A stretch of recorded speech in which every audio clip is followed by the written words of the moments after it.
Nós vamos falar sobre heróis, personagens que são heróis dos quadrinhos, né?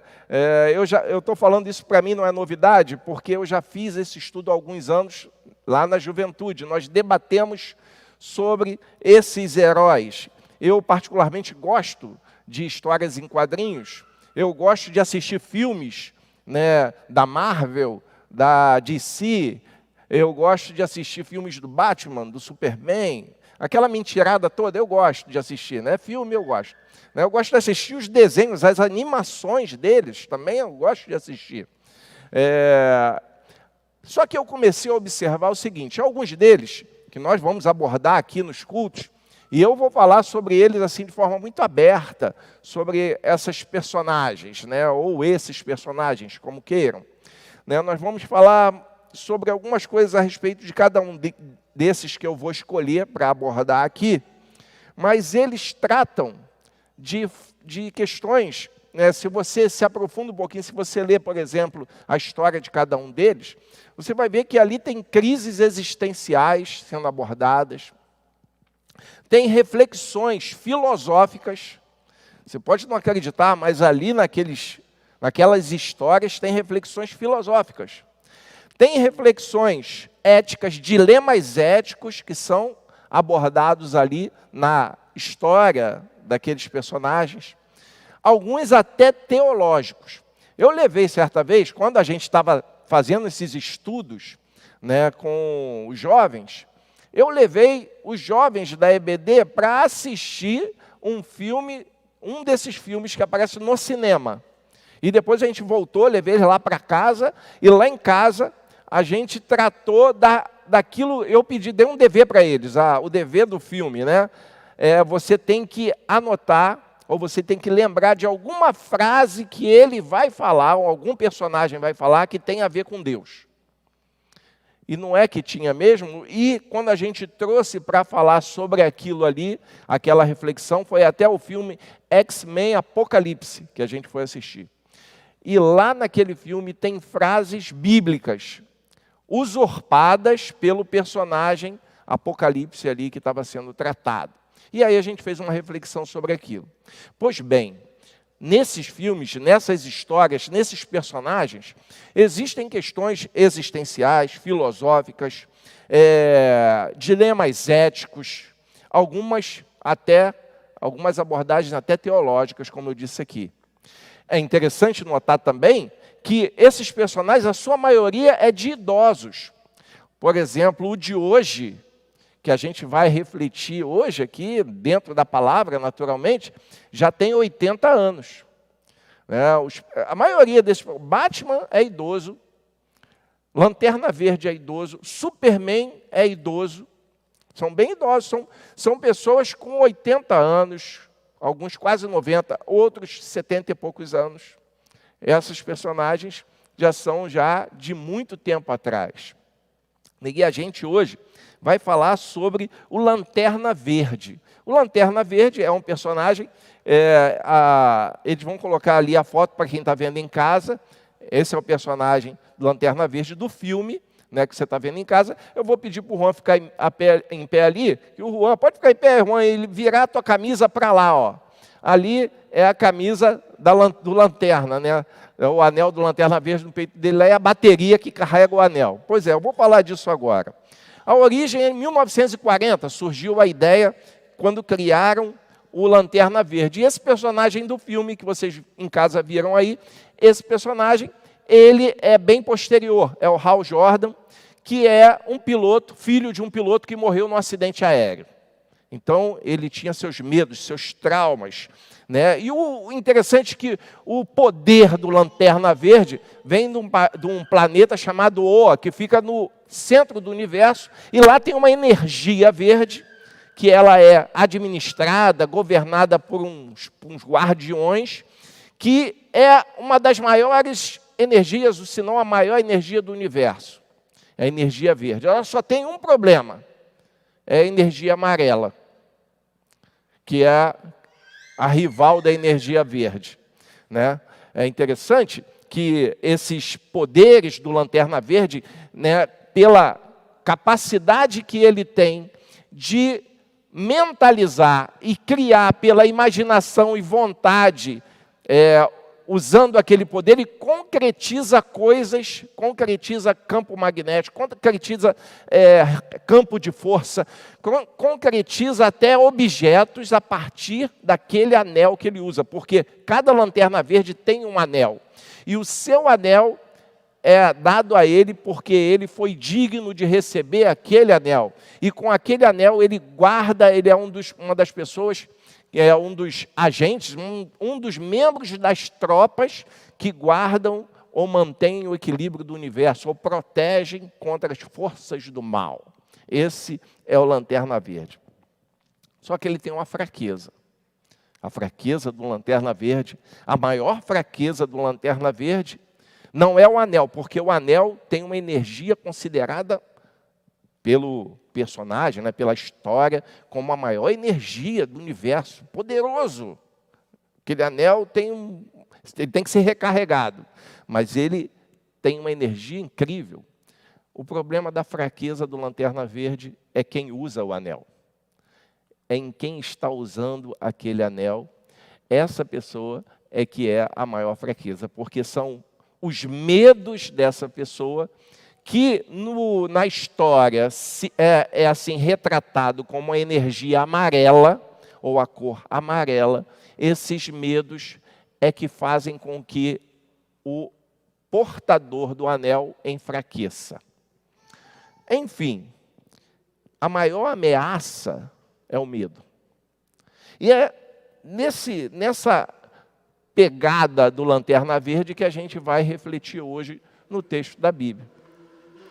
Porque por trás de tudo isso, por trás do personagem, por trás do anel cheio de energia, de poder, por trás da pessoa que usa o anel, por trás dos rivais inimigos daquele que usa o anel, aqueles que são os portadores da energia amarela ou da energia, ou dominam o medo, por trás disso tudo tem coisas que têm tudo a ver com você e comigo.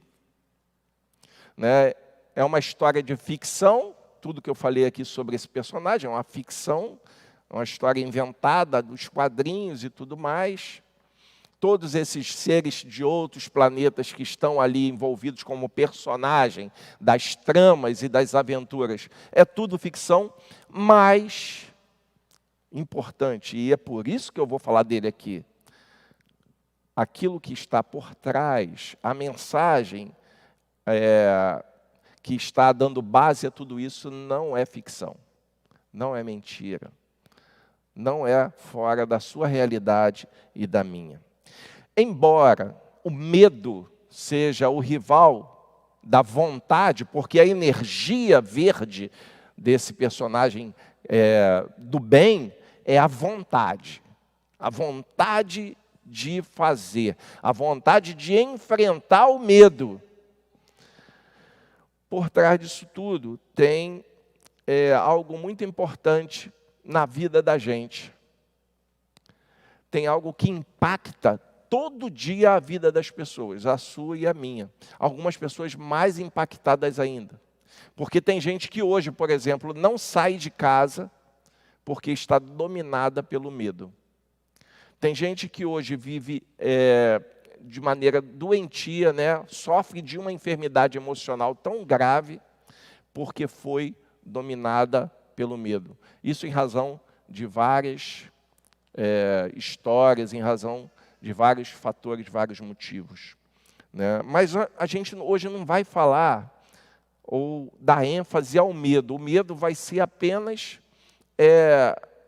o ponto de partida do que é o tema de hoje, do que é a mensagem de hoje. Porque sobre medo eu já falei aqui várias vezes, mas hoje eu quero falar sobre vontade, a vontade que vence, a vontade que vence o medo. E aí sim, a gente vai para algo real, para algo que não é ficção, para algo que não é historinha de quadrinhos, para algo que não é um personagem fictício criado há muitos anos, que está aí alegrando a imaginação das crianças e até de adultos. A gente vai falar da palavra de Deus, essa sim, viva e eficaz, real, presente e que não falha. nas suas verdades. Nós vamos ler Filipenses capítulo 2, versículo 13. A vontade que vence o medo. Filipenses 2,13 diz assim: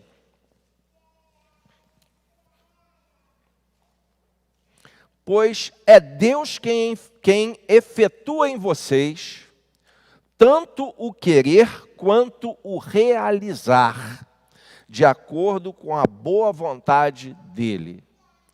É Deus quem efetua em vocês tanto o querer quanto o realizar, de acordo com a sua boa vontade.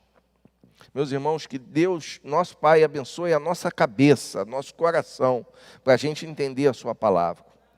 Porque é Ele, diz o texto, quem opera o querer e o efetuar. É Ele quem faz a gente trabalhar no querer e não se limitar ao querer. A gente vai além, a gente vai ao fazer e à operação dele. Então é a vontade que vence o medo. E essa vontade tem uma origem. Não é em Oa, aquele planeta, não é nos Guardiões, aqueles seres fictícios da mente, da imaginação de alguém. É em Deus que opera em nós. É no Pai do céu quem trabalha na nossa vida, desde que a gente permita, desde que a gente deixe, desde que a gente não atrapalhe, desde que a gente dê a Ele o campo, o coração, a mente aberta para que Ele trabalhe em nós. Porque uma coisa que Deus não faz é violar a nossa vontade. Ele não força a gente a segui-lo. Ele não força a gente a obedecê-lo. Ele não força a gente a abrir a vida para Ele. Isso está na Bíblia. Eis que estou à porta e bato. Se alguém abrir, eu entro. Se não, porque Ele nos criou para sermos dotados de escolha, possibilidade e liberdade de escolha. Então, diz o texto que é Ele quem opera o querer e o efetuar.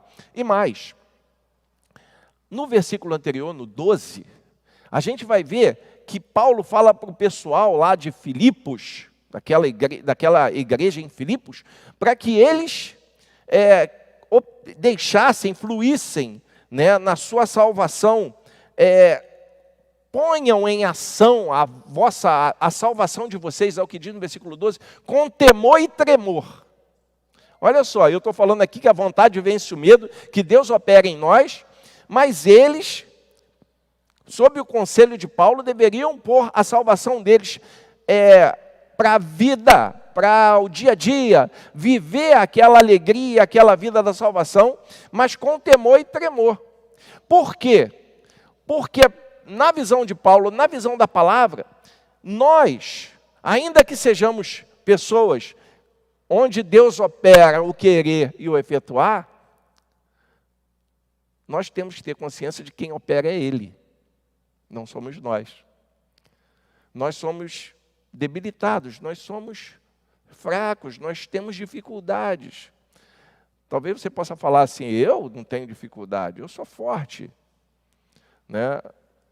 Mas, pelo texto bíblico, aquele que se considera forte, esse é fraco. A nossa força não vem de nós mesmos. Por isso, é Ele que tem que operar em nós. E é Ele quem nos dá a vontade de vencer o medo. Ou a vontade que vence o medo. O medo, em si, é um mecanismo de sobrevivência. Nós temos medo como um mecanismo de sobrevivência. Isso não é de hoje, desde tempos mais remotos, onde as sociedades eram mais primitivas. As pessoas, e nós temos, assim, no nosso comportamento, até na nossa formação cerebral, um mecanismo de sobrevivência chamado medo. Por exemplo, se ali começar um tiroteio na rua agora, eu creio que todos aqui vão procurar um abrigo, por medo de tomar um tiro, não é verdade? Isso é natural, é É para ser assim mesmo. Né? Se tiver um tiroteio ali agora, estiver passando bala perto aqui, eu sou o primeiro a me abaixar. E vou falar, se protejam aí. Porque isso é bom, esse medo é saudável. Essa forma de ter uma ação ou uma reação à ameaça à minha sobrevivência, ou à sua sobrevivência, essa maneira que o nosso cérebro trabalha é para que a gente se proteja mesmo. Vou dar outro exemplo. Nós estamos aqui agora. Se ali aparecerem voando, assim, umas 2 dúzias de baratas voadoras no templo agora, vai ter homem aqui dentro que vai acionar o seu mecanismo de sobrevivência. Não é só mulher, porque vai ter, eu sei que vai, que nessa hora tem gente que entrega que tem medo de barata. Tudo bem. Mecanismo de sobrevivência. Né? Criou-se um medo. Ora, o medo da bala perdida, ou da bala com endereço, não sei, esse medo, ele é um medo razoável. O medo da barata, para as mulheres aí que têm medo de baratas voadoras, né? O medo da barata é algo que, mas para quem tem medo é razoável, né?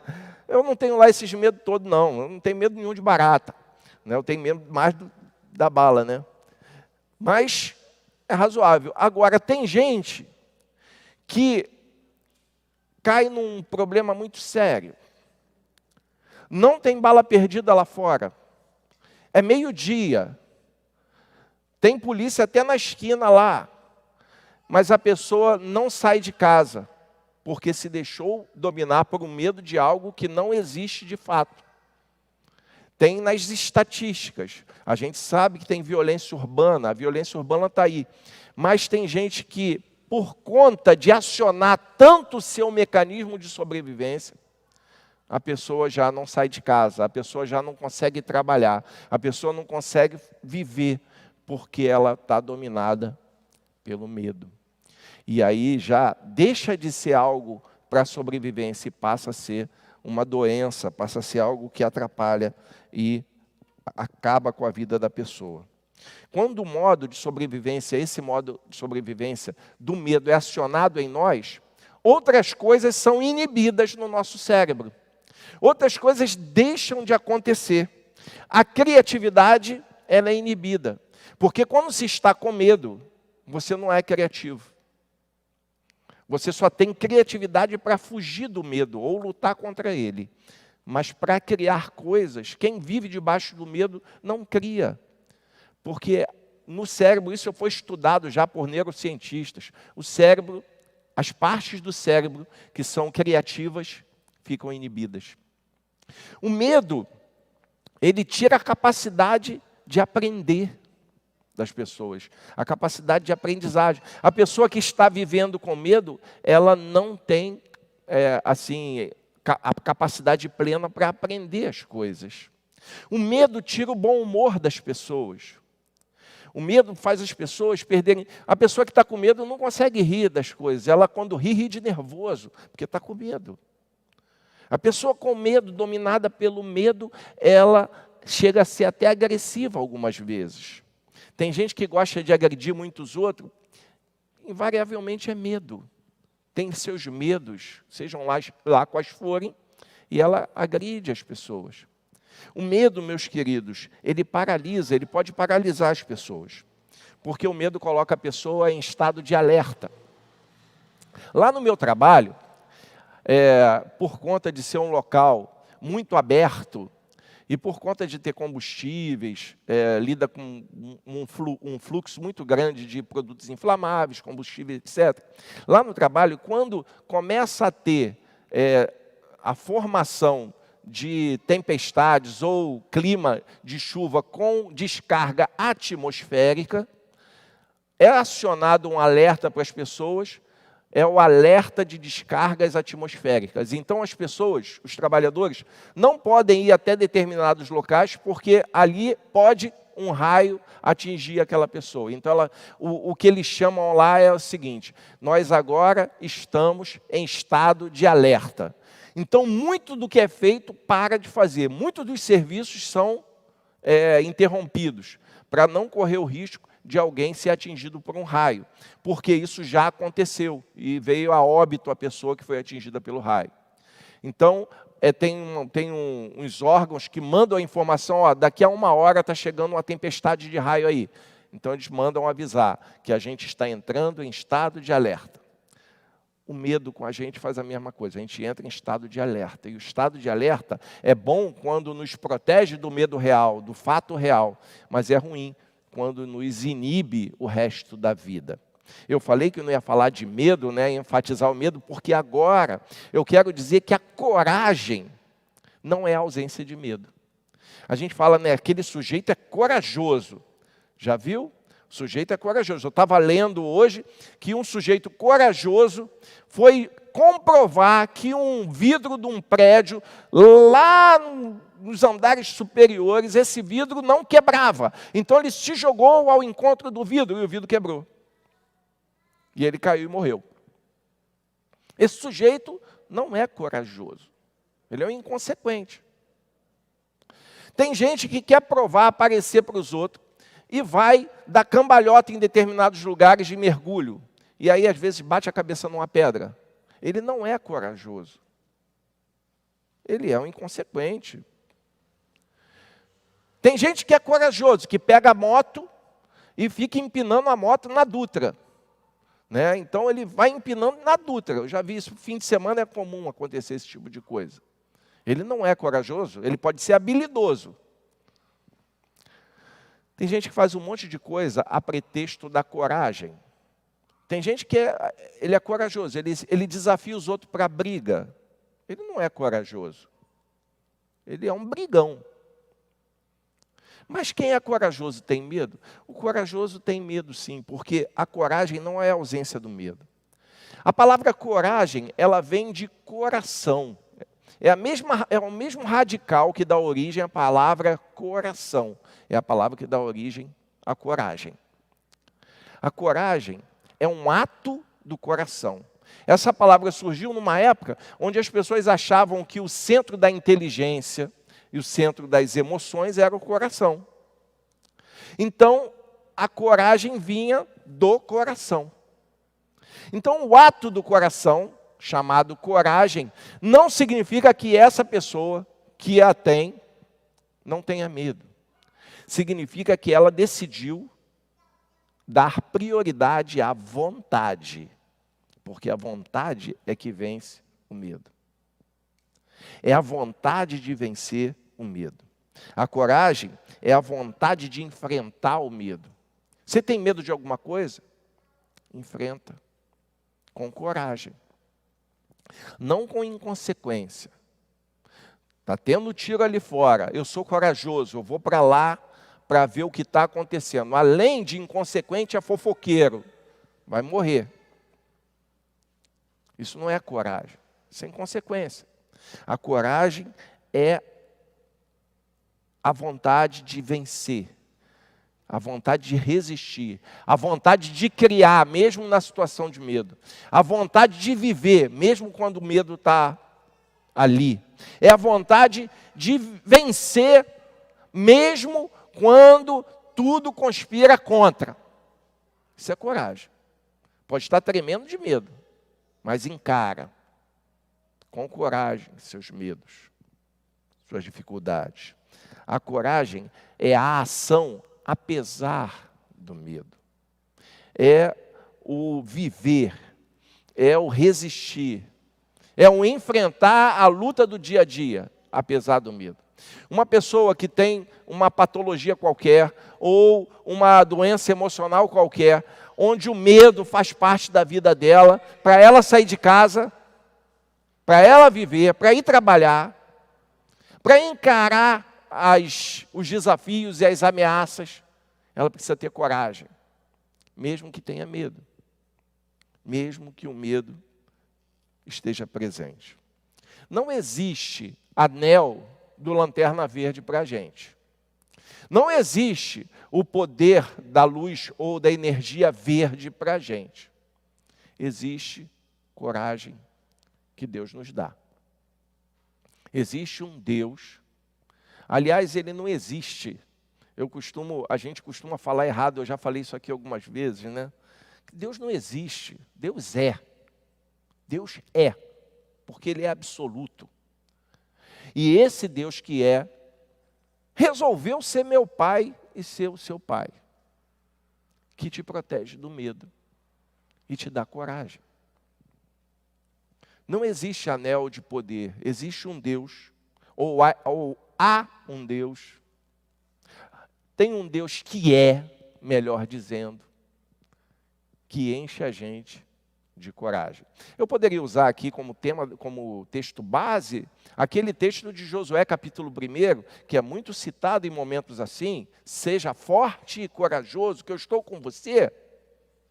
Mas eu preferi o texto que diz que é Deus quem opera o querer e o fazer. E é Ele quem está operando na sua vida. Só que você ainda não permitiu que Ele opere o fazer. Porque você sabe o que tem que ser feito. Você sabe o que precisa ser feito. Você sabe que tem que ter um passo de coragem para você construir alguma coisa. Mas o medo não está deixando. O medo de perder, o medo de não concluir, o medo de ser derrotado pelo desânimo, o medo de dar errado e você não conclui nada, não consegue terminar nada, porque está com medo. Então deixa Deus operar a coragem em você, o querer e o fazer. Tem gente que quer muita coisa. Tem gente que, eu quero ser médico. Vou dar um exemplo da infância. Quero ser médico. Aí o sujeito, não, eu tenho vocação para ser médico. Mas só fica no querer. Só fica no querer. Não faz. Eu quero perder peso. Meus irmãos, eu estou falando, já tem uns 20 anos que eu quero perder peso. Mas eu só quero. Aí sai daqui, pizza. Eu quero. Querer e fazer. O medo faz a gente desistir por causa do fracasso. A gente fica com medo do fracasso e desiste das coisas. E aí tem gente que está estudando para uma prova que vai acontecer daqui a 2, 3 meses. Mês que vem vai ter uma prova lá do curso, da faculdade, do concurso, seja lá do que for. A prova vem aí. E o sujeito está com medo de fracassar na prova. E sabe o que ele faz? Não aprende. Não aprende por quê? Porque o medo inibe a capacidade de aprender. O medo do fracasso faz as pessoas não conseguirem aprender aquilo que ela precisa para ter sucesso. Então aquele medo do fracasso confirma o fracasso. O medo de errar, o medo de não conseguir, não deixa as pessoas nem começarem. Você pode ter o poder da vontade dentro de você. Jesus falou que a gente conhece a verdade e a verdade liberta, não é isso? A verdade liberta. A gente precisa conhecer essa verdade libertadora, de que a nossa vontade pode vencer o medo. Eu vou ler para vocês o Evangelho de João, no capítulo 8, versículo 36.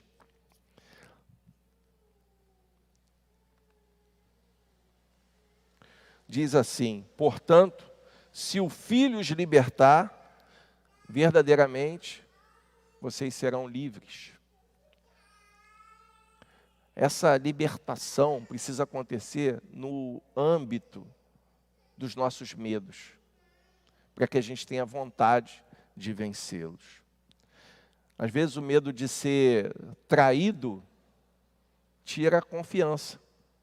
O medo de ser feito de trouxa tira a generosidade.